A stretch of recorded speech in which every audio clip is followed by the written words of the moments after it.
Assalamu alaikum. My name is Dr. Khalud Imran. Today we will discuss here about placenta previa.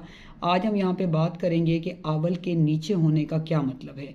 बहुत सी females हमारे पास ops OPD में आती हैं pregnancy के साथ कि जी हमारी जो है वो आवल जो है वो नीचे है, हमें दाई ने बताया है या कहीं से उन्होंने स्कैन कराया होता है।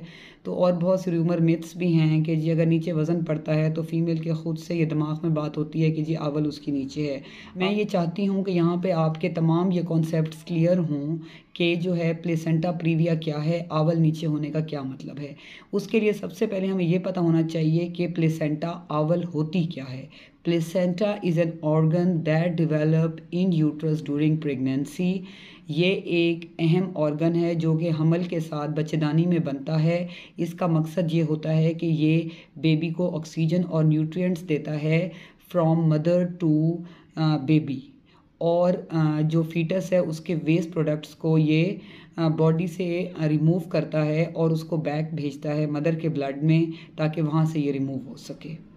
ये आपस में कनेक्शन है मदर और फीटस का। अब प्लेसेंटा प्रीविया क्या है, इसका मतलब ये है कि आवल जो है वो बच्चेदानी के मुंह के करीब है। इसकी 4 टाइप्स हैं। लोअर सेगमेंट प्लेसेंटा यानी कि ये विद इन 0.5 to 2 सेंटीमीटर होती है नियर सर्विक्स, यानी कि बच्चेदानी के मुंह के करीब अगर 0.5 से 2 सेंटीमीटर की रेंज में प्लेसेंटा पड़ा हुआ है तो वो लोअर सेगमेंट है।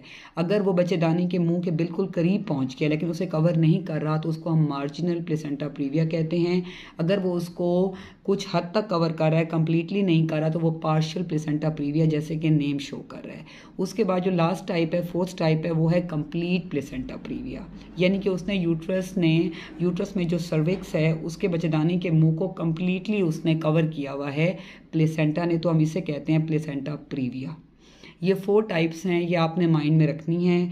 अब मैं आपको एक्सप्लेन करूंगी कि आइदर इसके साथ नॉर्मल डिलीवरी आप कैसे करा सकते हैं और सिजेरियन किन हालात में करा सकते हैं और क्या क्या आपने करना है, ये अब यहाँ पे हम आपको एक्सप्लेन करेंगे। सबसे पहले हम ट्रीटमेंट की बात करेंगे। जब भी आपकी डॉक्टर ने आपको ये बता दिया है कि आपको प्लेसेंटा प्रीविया है, उसमें थोड़ा सा मैं ये बताती चलूँ कि अगर 20 वीक्स से कम है या 20 वीक्स के बाद भी यूट्रस में जो प्लेसेंटा है वो लो लाइंग आ रहा है तो उसमें परेशानी की बात नहीं है। अगर आप बेड रेस्ट लेंगी और अपनी डाइट अच्छी रखेंगी, लैब्स कंप्लीट रखेंगी, एचबी को अच्छा रखेंगी और कोई हैवी वर्क नहीं करेंगी तो आराम से जो है अपना टाइम गुजारें, क्योंकि हो सकता है कि ये प्लेसेंटा विद टाइम बेबी की लोकेशन के साथ साथ ऊपर मूव कर जाए। लेकिन अगर after 32 weeks specially at 34 weeks आप डायग्नोज्ड हो गए हैं इन चारों में से कोई एक टाइप, तो फिर उस टाइम के बाद प्लेसेंटा मूव नहीं करता।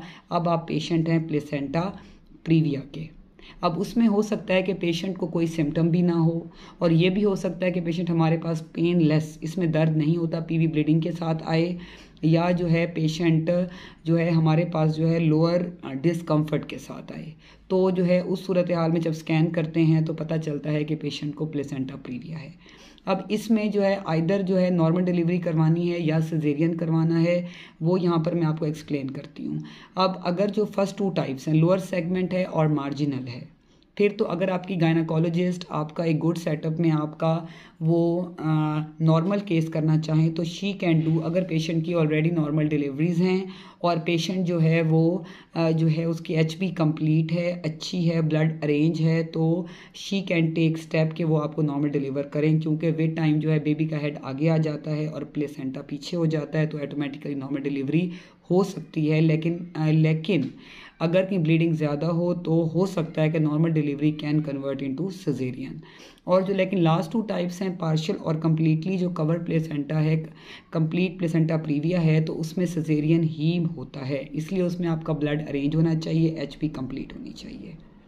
अगर अब आपका प्लेसेंटा प्रीविया डायग्नोज्ड है तो आपने 2-3 बातों का ख्याल रखना है। अच्छा बेड रेस्ट लेना है, हैवी वर्क नहीं करना, मियाँ बीवी ने आपस में क्वाइटस की रेशियो बहुत कम से कम रखनी है। कोशिश करें कि आफ्टर 34 वीक्स बिल्कुल भी ना करें अगर डायग्नोज्ड हो गए हैं तो।